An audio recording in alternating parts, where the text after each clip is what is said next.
A theme may be emerging with a lot of these issues. It's like, look, like Trump and Kamala Harris aren't necessarily even saying things that are that different on immigration, on trade, even on foreign policy to some extent. Abortion is a place where the difference is stark.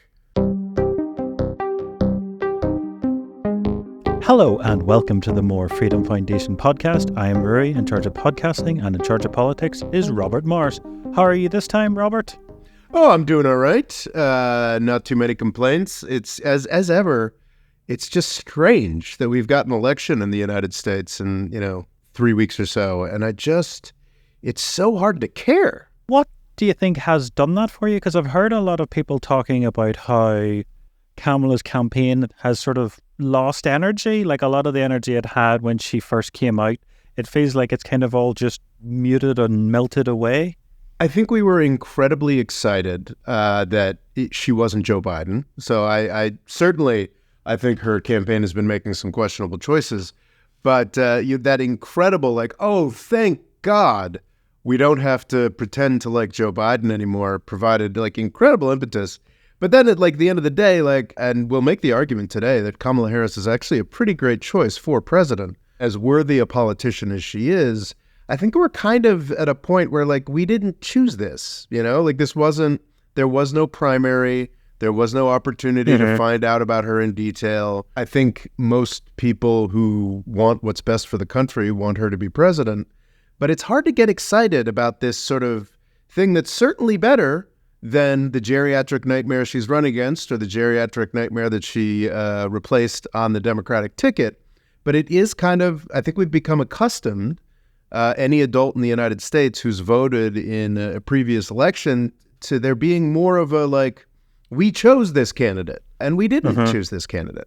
Today, I think what this episode is about is why, regardless, people should go out and vote for this candidate. I think this is kind of an explicit like More Freedom Foundation endorsement of Kamala Harris episode. That is what we're doing today. Because this is pretty much one of the last episodes before the American election has decided. Yes. The way it works is I think that this is the third to last before the election, where we're going to do this episode. We're going to get into why you should vote for Kamala Harris. It's going to be a little more technical. Next episode, we're just going to talk about Donald Trump. That's going to be the full Trump derangement syndrome episode. And why you should vote for him, of course, will be neutral. No.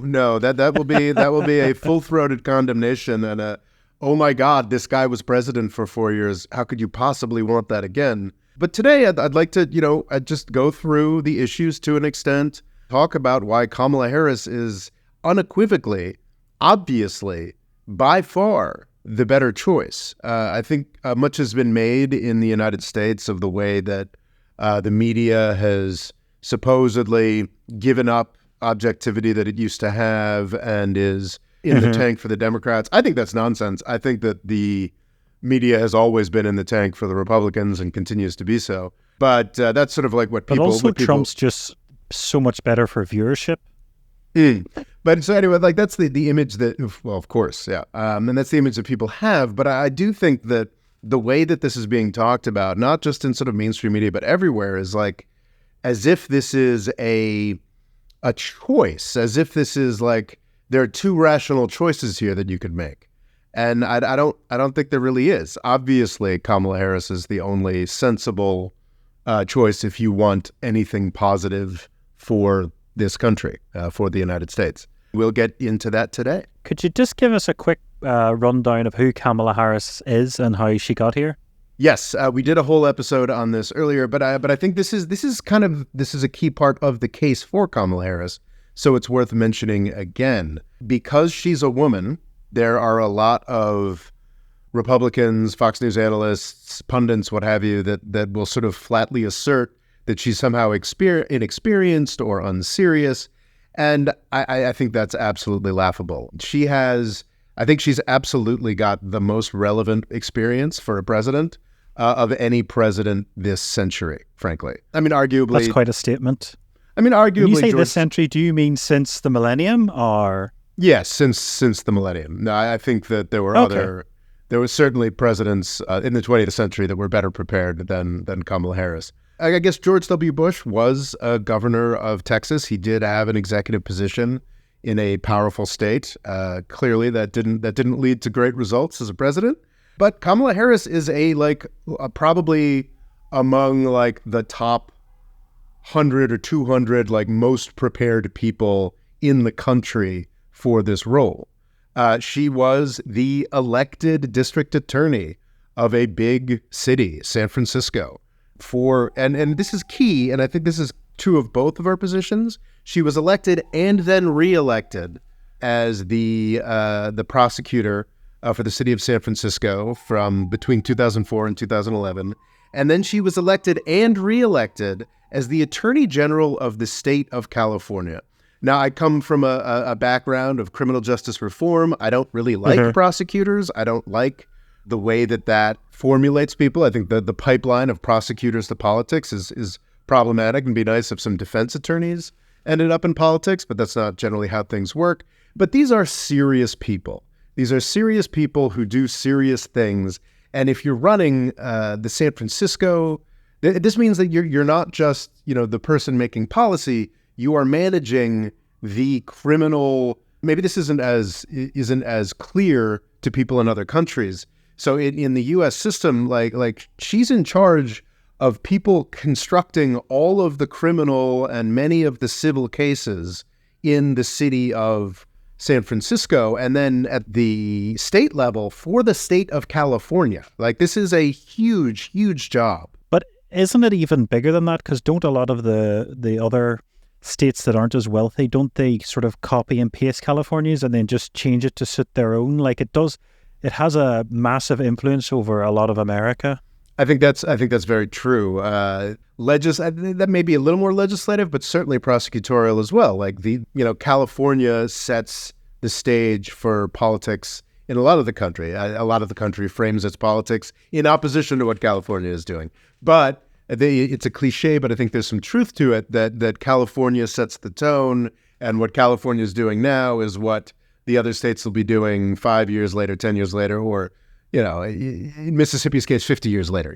But it is, it's a tremendously influential, important position that Kamala Harris held and was reelected to. There's a lot of, we don't need to spend more than a sentence on this, but there's a lot of pretty crass talk about her sleeping her way into power or this, that, and the other thing. And has that talk died down, or is it still going?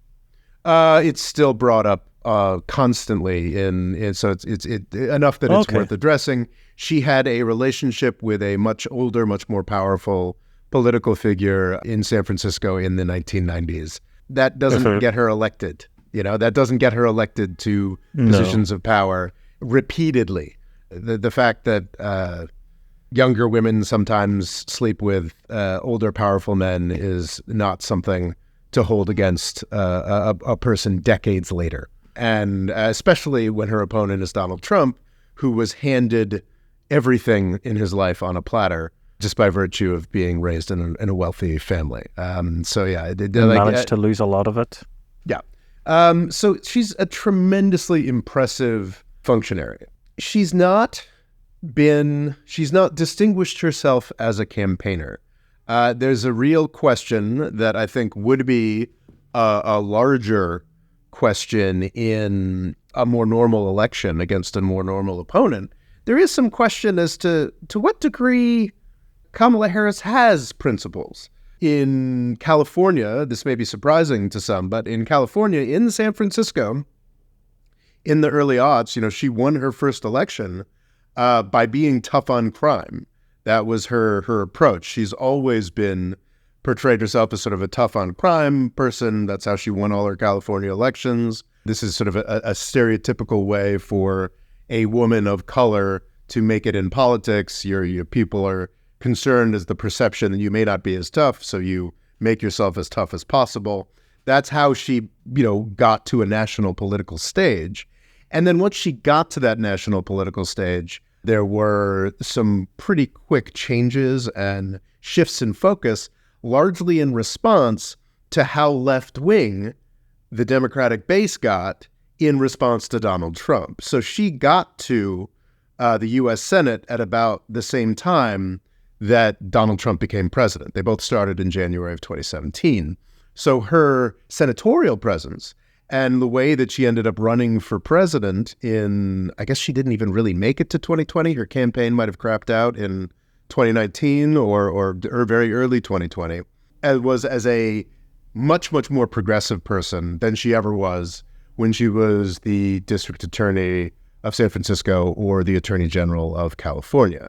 And that's been a bit of a albatross around the necks of a lot of Democratic candidates. The Democratic Party and the country as a whole got a lot more progressive under Donald Trump. That's how these things work, actually. Under Joe Biden, the country has gotten a lot more conservative. There's a term for this thing. It's like thermostatic politics or something like that. You know, whoever's in charge, whoever's got the bully pulpit. The Overton window, is it? No, the Overton window is a different concept. You know, but this is though it's involved. You know, the window shifts back and forth what's appropriate to discuss. But Donald Trump being in power, putting in place very conservative policies, specifically on immigration, just Donald Trump being who he is, policies around race, you know, Charlottesville, women, the whole Me Too movement that was rather quickly disposed of when Joe Biden came to power, because there might be some skeletons in his closet. Things got a lot more left-wing during the Trump administration. Specifically, people in the Democratic Party got a lot more left-wing. So that was Kamala Harris's tenure as senator. And that was really, and this is a key part of why I'm a big supporter of Kamala Harris, is that Kamala Harris as a meaningful political figure ended with her senatorial tenure in January of 2021. Because after that, she became a vice president, which is essentially meaningless. It is not a position with any power. It's famously so famous that HBO made a whole television show about how meaningless and stupid and funny it is to be vice president. So they're just really there theoretically. If the president dies, there's a backup president. Yes, there's a backup president, and the relationships between a vice president and a president have been different from administration to administration. We had with Cheney under Bush and Biden under Obama, actually both had, in different ways, surprisingly close and positive working relationships with their presidents. The Kamala Biden relationship seems to have been a slide back to the more normal relationship, which is just barely above antagonistic, because the vice president is the replacement president and also the most obvious rival for the presidency, which I think is how Biden, viewed Kamala. So she was kind of useless. But there was a larger point I wanted to make. She had, certainly for California, and even in a broader sense, a pretty tough on crime, almost conservative, right-wing for California approach as a state politician in California. As a U.S. senator, during exactly the Trump term, she had a positioning of being much, much more left-wing, and then had to go into the most, in retrospect, most crazily left-wing looking primary in the Democratic Party's history, where all the debates were like, to what degree are we going to socialize medicine? None of which had any real application, because everybody was expecting to win this massive, massive mandate against Donald Trump and to be able to do whatever they wanted. When in fact, because Joe Biden was the president and he was such a crappy standard bearer, they had a very tiny margin and couldn't do much at all. Kamala Harris, because of the pressures... Do you think they would have actually done anything if they had a decent majority? Yes, I do, actually. And a better president. Yes, I think they would have. And I think they'd have had a bigger mandate if they'd nominated a better president. I think that there's this narrative that Joe Biden saved the country. And honestly, I think anybody could have beaten Donald Trump, especially at the depths of COVID. That was not a difficult lift. Definitely. And Joe Biden barely pulled it off. Isn't that definitely something Joe Biden's praised for, is how quickly he was able to help the American economy recover? It seemed to be one of the fastest to recover out of COVID. Yes. But before we get there, just this final point. So she became very left wing. She became very left wing as a senator and to appeal in that strange primary. And now she's basically discarded almost everything she's said in that primary campaign from 2020. She had sort of extreme positioning on, I'm going to ban fracking, I'm going to do this, that, and the other thing. And she's backed off of all of Medicare for all. She's backed off of all of it, essentially. And people in a normal election, people would perhaps would be more than rational to say, hey, does this woman believe in anything? And especially because we don't actually know, because she hasn't really fleshed out her views or her promises. She does have policy papers up now. She does have positions, but it hasn't been gone through like the bruising campaign gauntlet that these things usually go through.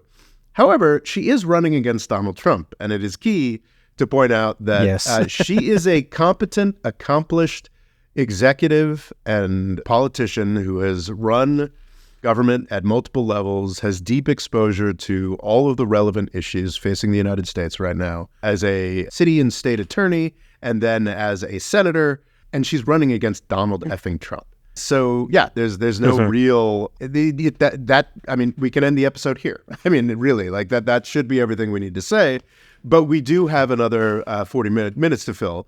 So I think it would be interesting to just go through some of these issues and point out the way that she is, ways that she is likely to be better. How was she as vice president? I mean, who cares? Did you see her learning anything, doing anything, or is vice president just there as a stand-in? Yeah, I mean, my take generally on the vice presidency, but this is actually really important. I have a lot of people, friends I respect, friends who have gone so far as to say that I am no longer their friend for endorsing Kamala the way that we are right now. Wow. Because of her relationship to the genocide in Gaza, because of her perceived culpability for the absolute horrors.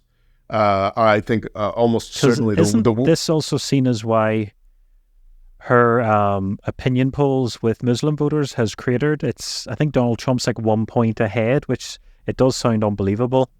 Well, rightly. I mean, rightly. I think it's a very open question whether she'll win Michigan or not. I mean, I guess the great hope is that there will be a surge in African-American voters that makes up for the fact that she's lost the largest Arab population. Because isn't there a big Middle Eastern population in Michigan? Yes, it's the largest Arab population in the country. Dearborn, Michigan, which is part of the Detroit metro area, huge population.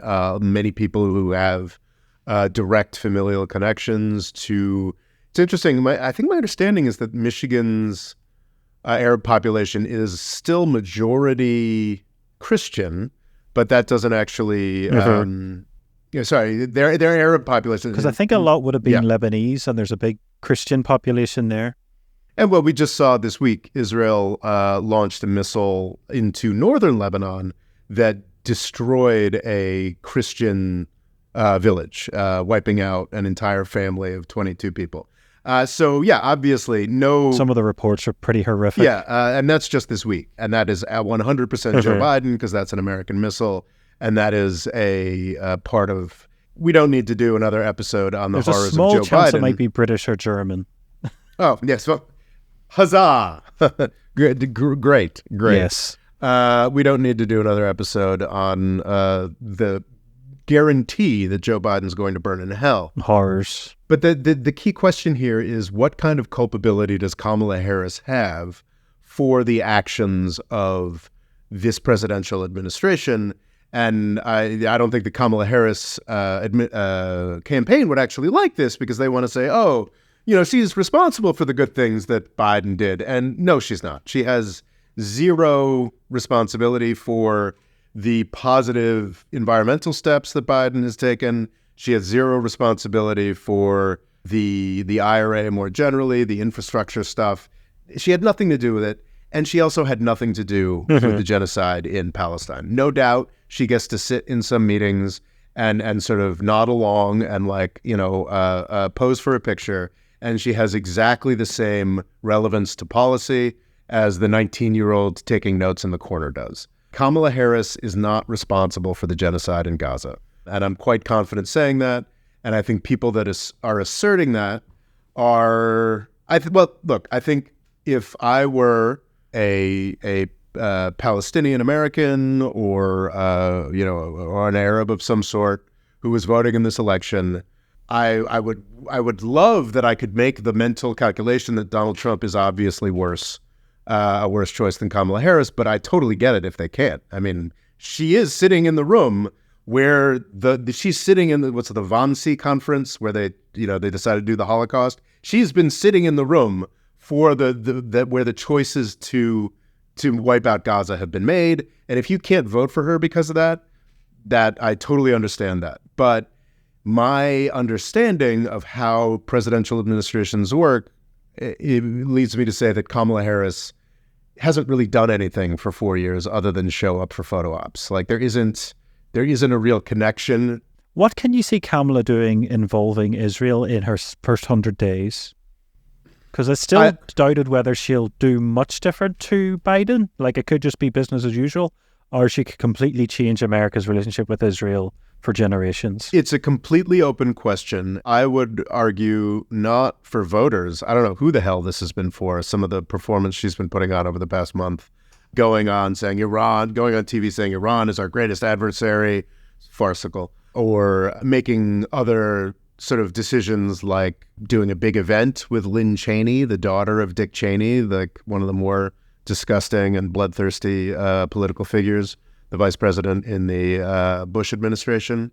I think she's doing these performances not to win voters, but to win donors. It is not a conspiracy theory. It is not a trope. It's just a fact that there are a lot of large dollar donors, vastly more large dollar donors to the Republican Party, but there are a lot of significant large dollar donors to the United States who are people who are Israel superfans.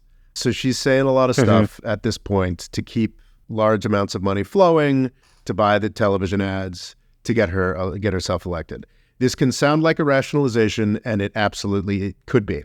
It's entirely possible that Kamala Harris is going to come into power and say, I love what Joe Biden's doing. Let's do more of it. I'm going to have a big photo op skipping down the street holding hands with Bibi Netanyahu. That's entirely possible. But I know that is definitely exactly what Donald Trump is going to do. Donald Trump has had repeated opportunities to point out, oh my God, what's happening here is horrible. Not even really to go crazy progressive on this, to just simply say, we should stop this. And he's not. He's saying that Biden's not giving Israel enough. That's all that Trump has been saying for this entire period of time. Kamala Harris could come into power and be just as bad as Biden. I would be very, very surprised because, and I think this is a detail that's lost a lot, is just how bad Biden is, historically speaking, on this issue.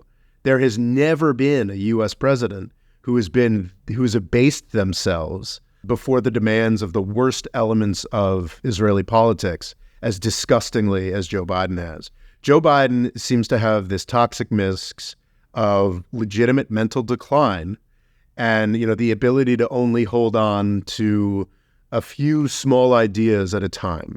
This has been a benefit at some points of his presidency. I think he was like, we are getting out of Afghanistan, and he made it happen. And without Biden, it's not certain that would have happened. And that is tremendously good for the country and the world. Unfortunately, one of the ideas swimming around in his dead pea soup of a brain is that Israel is the best. Israel is our friend. I love Israel. I don't know if he saw that Paul Newman movie in the 60s about Israel. I really loved it. I don't know what it was, but that's in the dying goop that is this man's brain, subservience. But he's always been a big Israel supporter. Well, of course. But like I said, this makes sense. As your brain decays, you hold on to some few ideas. Just as he was always, in the Obama administration, a critic of staying in Afghanistan.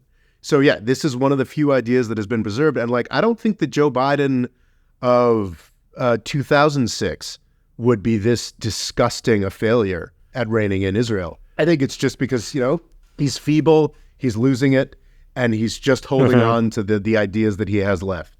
And I don't think, Obama wouldn't have let this happen. George W. Bush wouldn't have let this happen. Ronald Reagan wouldn't have let this happen. That can be oversold a little bit. Israel did nasty things under all of these presidents, But the nasty things that Israel did under all of these presidents stopped. Like they reached a point where the U.S. president was like, I've had enough of this. We're going to stop it. And Joe Biden is utterly incapable of doing that. I think the chances are pretty good that Kamala Harris will be a little better at doing that.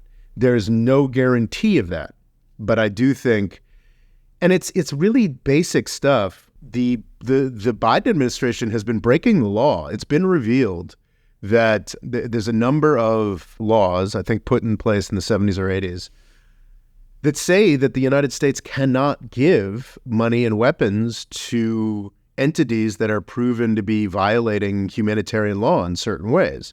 Now, obviously, this is, I mean, we funded the Islamic State. You know, obviously, this gets harder to do, harder to enforce. But the amount of money that we are sending to Israel is not like, oh, you know, a 10 million here and there. But is the difference that usually that's like a sort of CIA thing and it's done sneaky to third parties, countries, or this is just, here you go, here's $6 billion worth of advanced military hardware? That's exactly what I was getting at. And it's the scale and the officialness and, frankly, the honestly mind-boggling openness with which Israel is committing these war crimes. Again and again and again, you've got Israel superfans in the United States who are saying, oh, no, like, Israel's not doing that, not trying to do genocide like that. And then, like, a Israeli government minister would be like, oh, yes, we are. It is transparently illegal. Anthony Blinken should probably go to jail because he was given very clear determinations from multiple sectors of the U.S. government that Israel is violating human rights and should not be receiving U.S. weapons and funding under the Leahy and other statutes. And he just said, meh, we're going to keep doing it anyway. All that Kamala Harris would have to do when she got into power would be to simply say, we can't do this anymore. That's probably not that doesn't mean that Israel's going to stop being funded. That would mean that Israel would stop doing some of the crimes pretty much immediately and then would continue to be funded, but they would stop doing the crimes, some of the crimes. Something else that she could do on the first day is restore funding to the UNRWA, the UNRWA or WRA. I can never quite remember the acronym, which we've talked about over and over on this podcast, the entity that is responsible for keeping Palestinians alive, feeding them and clothing them, that the United States stopped funding almost a year ago. Because, for instance, all the hospitals in Palestine are UN hospitals. Not all of them, but yes. But I think they all benefit. I think you're right. I think they all benefit from UN support to some extent. Which does show just how dreadful a state Palestine's in. Yeah. Well, and just the fact that the United States, which used to provide a full third of that funding, has not provided that funding for most of the year. So I think that Kamala is not guaranteed to do great things for Palestine, but she is guaranteed to be better than Trump or Biden, I believe. I could be wrong about that. But beyond that... Yeah, time will tell, but there's at least a reasonable amount of doubt to suggest that could happen, while with Trump there's zero chance. Yes, it's so I think with Trump there could be a ceasefire, but he's not going to start funding UNRWA again, ever. So we could actually get the horrific thing where the bombs stop falling, but then Gaza starves to death, or just is decimated by disease that Kamala Harris might actually try to do something to ameliorate, because there would still be people... I know we might be stealing bits from the next episode, but what's scary about Trump is, because he's so apathetic and just going to be letting people do whatever, like, things could just get so much worse in Israel with just Trump being like, yeah, do whatever you want, guys, if you think it's good. Well, the key thing is that Donald Trump will neither listen to nor likely retain the employment of basic bureaucrats who can do things, who remember how to get food into Palestine, know which agencies they're supposed to work with. Trump is likely to get into power. We know this because he did it last time. And prompt a mass exodus from the State Department. So all of the U.S. bureaucrats who know how to actually try to feed and clothe people in Palestine would just be fired, or would either be fired directly or would just leave because the people that he puts in charge are such a mess. We'll get into that a lot more in the next episode. But I just sort of generally, like, what we're doing when we elect a president is we are picking, you may not agree with this, Rory, this may be, like, we're essentially picking an emperor of the world is what we're picking. And if we that's something I've heard, is that America should be the only country that doesn't get to pick the president of America, because quite often they don't seem to have as much power to implement things in America. But when it comes to the rest of the world, it's like, yeah, do what you want, go crazy. So no, I totally understand. Yeah. But it's also this person that we elect is also the emperor of the United States. Like, this is the importance of the U.S. government, and it's ridiculous that, you know, we even have to say this, is immense for the functioning of the U.S. economy, U.S. business, the world as an economy, as a society, as a endeavor that has potential successes to strive for. Like, it's tremendously important. Is Kamala Harris the best possible person to occupy that position for the United States and the world? Maybe not. Maybe not. Is Donald Trump? Absolutely not. Something that I've been thinking about a lot in the past week or so is the similarity of the Trump and Biden administrations. Fundamentally, it's kind of the same thing. It is a geriatric president ending their term in essentially creating a world historical disaster. In Trump's case, it was COVID. In Biden's case, it is the growing conflagration in the Middle East because of their declining faculties, their declining mental ability, and ancient prejudices that they're holding on to. It's really kind of the same thing. So if we're sitting here in the United States as a U.S. voter, and we know that 2020 was a horrific catastrophe, and 2024 is also a horrific catastrophe that is, you know, not as directly uncomfortable, but if you're a reading sensitive person who's aware of what's going on in the world, you can see like a true, like, moral apocalypse for the United States that Joe Biden is bringing us. So if you can see that in 2020, you had a 70-something president who bumbled us into this COVID catastrophe. And then in 2024, you had an 81-year-old president who's bumbled us into a moral apocalypse. Who would you choose to vote for that fall? The 59-year-old or the 78-year-old? Yeah, absolutely. I think I'd go with the 59-year-old. And that, beyond the fact that she's a, you know, fully competent politician and she still at least answers questions. She doesn't just give up and stick on YMCA. Yeah. And she's, you know, isn't she trying to lower medical costs? Well, everybody's trying to lower medical costs, whether or not she has a real plan to do so. But I think there's one specific law that I heard is quite strange that America has, where it's like, quite often countries like, say, the NHS, which is the health service of the United Kingdom, they go to a drugs company and says, look, what's the cheapest you can do us? We're going to be buying so many. And they work out a deal, they hammer out a deal. But America, does it have this weird thing where it's like it's not allowed to negotiate a price, so it has to just take like the generic price, whatever's the price the drug company says, and that always just happens to be ridiculous. So it's like the average American is just getting shafted when it comes to medical costs. Yes. So this is an ongoing thing. Trump and Biden both attacked this issue in very different ways that actually say a lot about how their presidencies have worked. Donald Trump did a big executive order saying that's not going to happen anymore. That's not how anything works in the United States. You do a big executive order saying that's not how that happens anymore. Doesn't have any clear authority, doesn't actually mean anything's going to happen, and nothing happened. He didn't, this was not affected.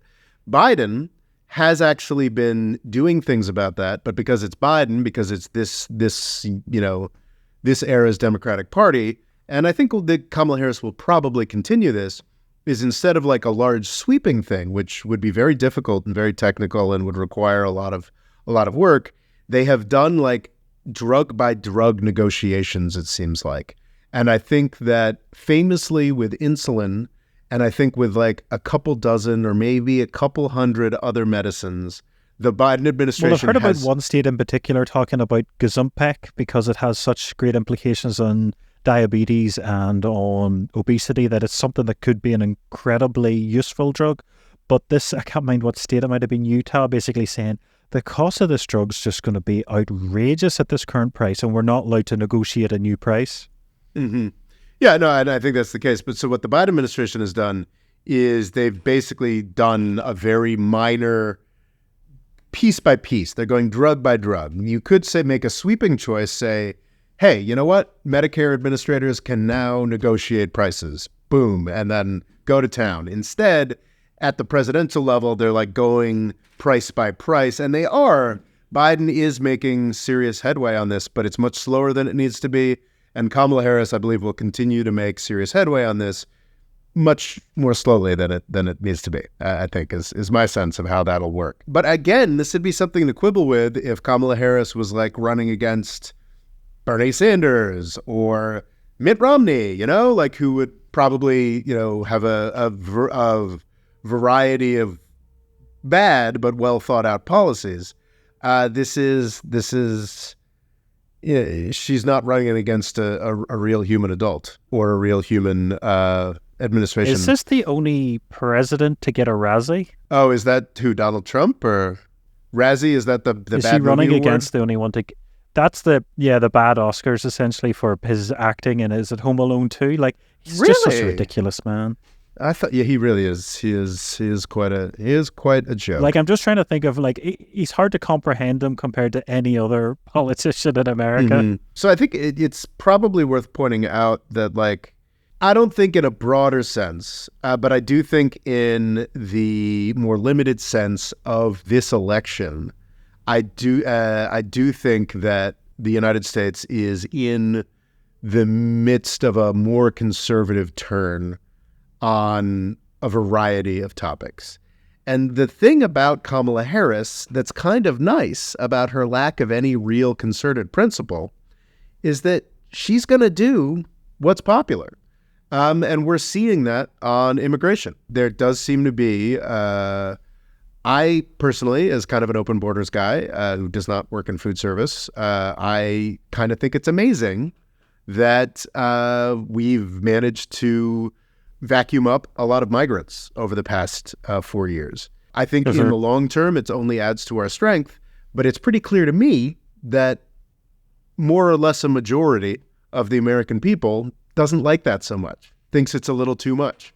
This is not to say that the majority of the American people wants a Donald Trump, J.D. Vance style mass deportation, which is what they've been promising. But it does seem like the majority would be okay if we had fewer migrants for a little while. And Kamala Harris has a policy to do that. It's actually a policy that was a bill that did not become a law because of Republican opposition, because they didn't want to solve the problem. Kamala Harris is, to the great outrage of a lot of progressives, is willing to limit immigration for a little bit, which honestly I think you kind of have to do at this point unless to ward off a larger backlash against the idea of immigration entirely. So yeah, Kamala Harris has an immigration plan, could be executed, is actually all written up, can become law fairly quickly. Oh yeah, so it's sort of ready to go if they get a big enough majority. Exactly. If you care about the border, obviously Kamala Harris is the better choice because she'll resolve that, and also without creating this incredible societal disjunction that Trump and Vance are promising with their, they are promising to deport 10 million people. They're not going to be able to deport 10 million people, but they're certainly more than capable of creating a insane debacle that will drive everybody crazy and sell a lot of newspapers, and everybody will just be in an incredible tizzy for probably another 4 years, and we won't get the simple asylum procedure changes that would actually lead to fewer migrants. fewer illegal migrants. Like, it's like, So this is definitely something you can agree that she's going to implement because it's basically ready to go. it's basically ready to go. Yeah, I think she comes from California, comes from like a more progressive background on migration, but is also like, I'm going to take an easy win. Like, this is what the American people clearly wants right now. We're going to do that. Yeah, so that's like, if you want to actually solve things with migration, and unfortunately at this political moment in the United States, it's sad for me as an open borders guy, but at this moment in the United States, solve immigration means less of it. She's got a bill that's ready to go that will actually do it. That's legal. Not only is it legal, and it's already been negotiated. Like, yeah, it's legal, it's feasible, it's already been negotiated. Like, the funding for it has already been established. Like, it's done. Donald Trump has promised like this insane deportation thing that's going to lead to endless court cases, marches, chaos in the streets. But is Donald Trump's one still quite vague? Is it sort of like a lot of his things where he doesn't really pin things down? Exactly. That's exactly what Donald Trump's thing is on immigration. So, and I think this is just a larger thing. Like, if you are worried about wokeness, if you're worried about riots and people marching in the streets, then you definitely want to vote for Kamala Harris. Like, because it's Donald Trump that generates that. Like, if you want an instant return to 2020 and the George Floyd uprising across the country, I can't think of a better way to get there than Donald Trump's plan for deporting 10 million people. It's like automatic. Like, that's just going to happen. Has she a plan for housing as well? She's got a plan. Unfortunately, Biden and it's a bad plan. Biden and Harris have been talking about the subsidizing first-time homeowners, which is not the problem. Is it up to 25,000 direct support? Yes, I think it's a terrible idea. The problem is that we don't build enough. And 10,000 tax-free for first-time buyers. Yes. But yeah, it's you're giving more money, so all that happens is house prices go up. Exactly. And generally what makes house prices go down is more houses. Yeah, it just kicks the can down the road. It makes the underlying assets expense, which is the problem, bigger. And so, I mean, but hey, people like what they like. Is there not talk of also building more houses though? And like a deregulation in the market? There's talk of it. There's constant talk of it. I'm spending a lot of time looking at New York City regulations now, and New York City specifically, which has been a decades-long laggard in house construction, has a number of policies that we're trying to push forward right now that could make house construction more of a thing. California has passed a number of things that seem to be having positive impacts, but we don't have enough data to indicate that like this stuff is really successful and we're really building enough housing. In fact, what state's doing it the best in your opinion? Texas is a classic example. This is a known thing. It's sort of a libertarian thing to talk about, but I think it's just the case. I think Ezra Klein, very liberal guy at the New York Times, talks about this a bit. Is that the Republican red states traditionally have a better attitude towards zoning. They are more willing to build things and grow, and that is definitely something that they do better. It's not that relevant for picking a president, though. I think what this housing policy, is actually a much more local policy or issue in the United States than most other issues. It is something where the local jurisdiction still retains a ton of power, and there's not much that a president can do about it one way or the other, I think. Okay. Well, there's talk of repurposing federal land. Have you heard much about that? I've not heard much about that. What do they say? I think just basically maybe giving more land to be able to use for housing that the government own. Well, the problem with but that... isn't most of that land in the east, where the housing crisis isn't the worst? Well, you mean the West? The West. Yeah. So that's exactly the problem. I mean, in the East, there are whole cities, Rory, that are filled with very cheap housing. It's a sort of typical thing to do as a coastal person in the United States is to look at like a city like, oh, I don't know, Wheeling, West Virginia, or any of these places in the Rust Belt and be like, wow, I could buy a beautiful mansion for $200,000 or something like that. There's plenty of housing stock. There's plenty, but the problem is there aren't jobs. There isn't the economic weight that there needs to be in these places. You can argue like a lot of the infrastructure spending, a lot of the IRA stuff that the Biden administration did and that Kamala Harris promises to follow up on does actually bring economic activity to other places in the country. So some of this old housing stock could be more economically viable again, but that's like a lot of different steps, that's pretty tangential. So like the idea that like the federal government's going to make land available in like the middle of nowhere, Montana for housing it's not very, it's not, I don't think that's a particularly viable approach to this. I think because we're men, we've taken this long to get here, and it's a little embarrassing. If there are any women who've listened this far, I'd like to apologize. It's abortion. Oh my God. Like even Donald Trump realizes the problem here and is trying desperately to run away from it. But the largest social impact of the Trump administration was to make abortion functionally illegal in wide swaths of the United States, which has had horrific consequences. What way did that work? Because it's not just completely. Is it basically the states can do what they want now? The states can do what they want now. It is, I think you can make a philosophical or legal argument, and this is what J.D. Vance and Donald Trump are trying to do, that it was the wrong way to guarantee rights to privacy, rights to choice, rights to abortion in the early 1970s. The Supreme Court, handed down in Roe v. Wade, this court case, saying that abortion is legal throughout the country. And I think you can make a good philosophical argument that maybe that wasn't the right way to guarantee abortion rights in the country through this sort of like Jim Crack thrown together Supreme Court decision. That's kind of a weird way to make the law for the land. I think that's a good philosophical case.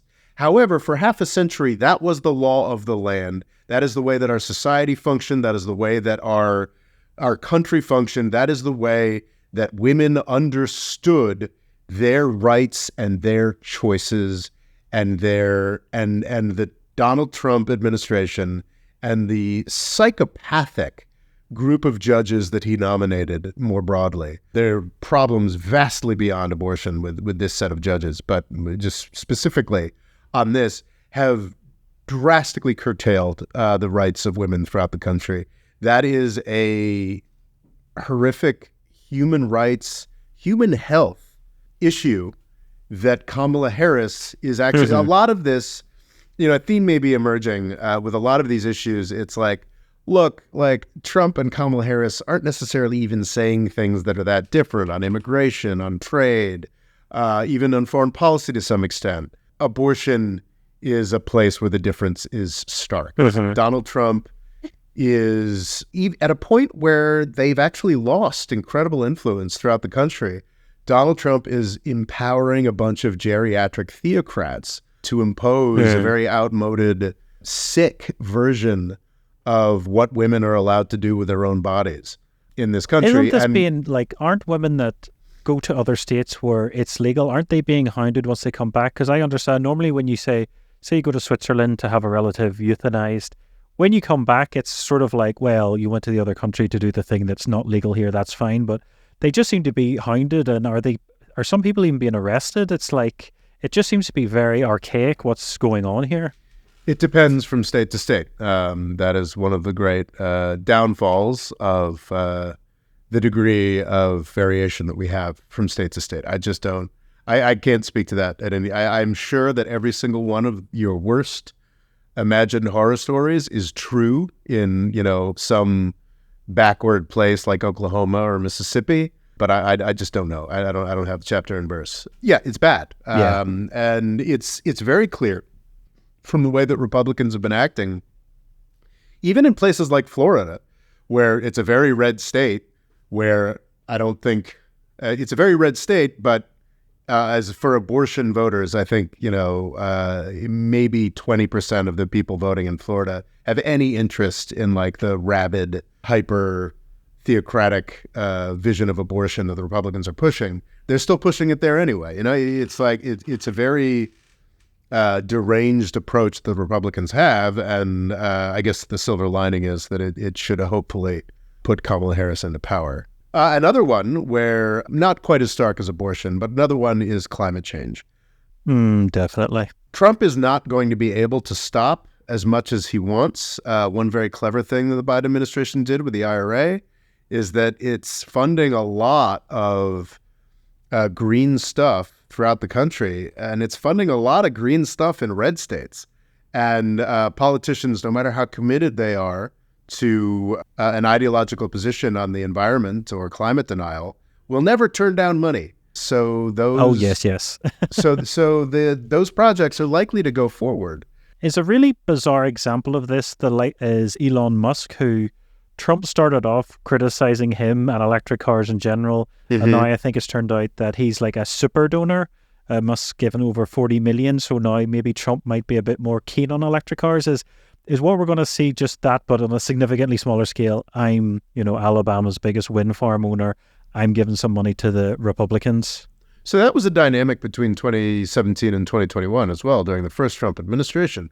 Elon Musk was not as rabid and insane a figure as he was, because this was, I think it was Tesla valuation really went into the stratosphere in 2020, and he sort of got to a point of FU money where he could do really whatever he wanted that few people in human history have attained. But he was actually quite calculatedly and in a much more restrained sense, very MAGA curious throughout the first Trump administration. And I think that had a lot to do with actually preserving a lot of Obama era subsidies for electronic vehicles and other dynamics. So like climate change. Because I think Obama gave him, was it 400 million? You think, Elon Musk gave Trump 400? No, Obama gave 400 million to Tesla at one point.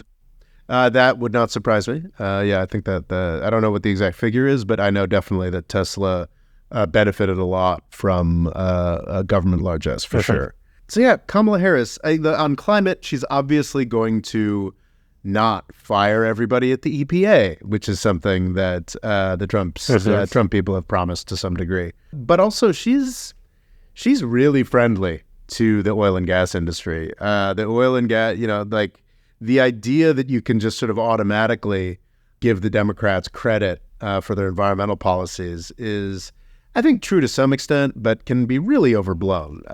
Tons of oil and gas produced under the Biden administration, significantly more than even under the Trump administration. She has backed off all of her criticisms of the oil and gas industry. I'm coming around finally to the point where, like, actually we need some real attacks against this oil and gas industry, and specifically their propaganda arms. I think they successfully convinced enough people in the United States and the U.S. car industry that electric vehicles were a myth, and now the Chinese are building all of the world's electric vehicles. Like, I think the oil and gas industry is a legitimate menace to the United America States. Was well ahead in the early 90s with the EV1, and then I think the oil lobby maybe convinced them all to crush them in a desert. But it keeps going on. I mean, like Peter Zeihan is constantly talking about how dumb EVs are. Well, less now that the Chinese have clearly demonstrated that they are useful, attractive, and sell a lot. But yeah, that's just because eating America's dinner all around the world. Yeah, because that's just because Peter Zeihan is an oil industry lobbyist first and foremost. Like that is, and that sort of influence everywhere is something that needs to be, let alone just like the emissions impact of the way the way that the United States uses fossil fuels, just the very pernicious propaganda influence of the oil industry that persists is not thought about enough. But I mean, broadly, foreign policy, she's certainly been sounding very hawkish and doing events with the Cheneys, but I think that's more about getting elected necessarily. Who's to say? She's never had any influence over foreign policy. It's a completely open question what she would do. One would hope from her South Asian heritage, there might be perhaps some sense that maybe white people running around doing imperial adventures and genociding people might hit a little different with Kamala Harris than it did with Joe Biden. But who's to say? Who's to say? That is a pretty open question. It'd definitely be better than Donald Trump, though. Yeah, definitely. What would your elevator pitch be if you had a short amount of time to pitch Kamala to someone that says what is it? They're the undecided voter, which seems to be the most powerful people in America for the next 2 months. We need somebody boring who's going to listen to advice and not blow up the world. Kamala Harris seems boring, competent, gonna listen to advice and not blow up the world. She's running up against a guy who fails on all of those metrics. That may not be the most inspiring elevator pitch, Rory, but that's what I got.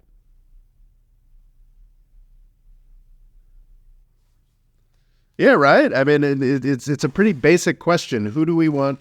Who do we want to have their hand on the tiller for the next 4 years? Donald Trump, who blew it up last time, or do we want someone who's done a number of things, had a number of jobs? She's had many more jobs in government than Donald Trump has, and California didn't blow up. The U.S. Senate didn't blow up. When Donald Trump was president, Washington, D.C. got sacked and the world was shut down by a pandemic. That doesn't recommend one for another tour of office, as we will discuss at much greater length next time. Thank you very much for listening, and catch us then. The More Freedom Foundation is also available on YouTube and TikTok. Rob's Twitter is RobOLaw, and he's also written a book called Avoiding the British Empire, What It Was and How the US Can Do Better. And music provided by Kevin MacLeod.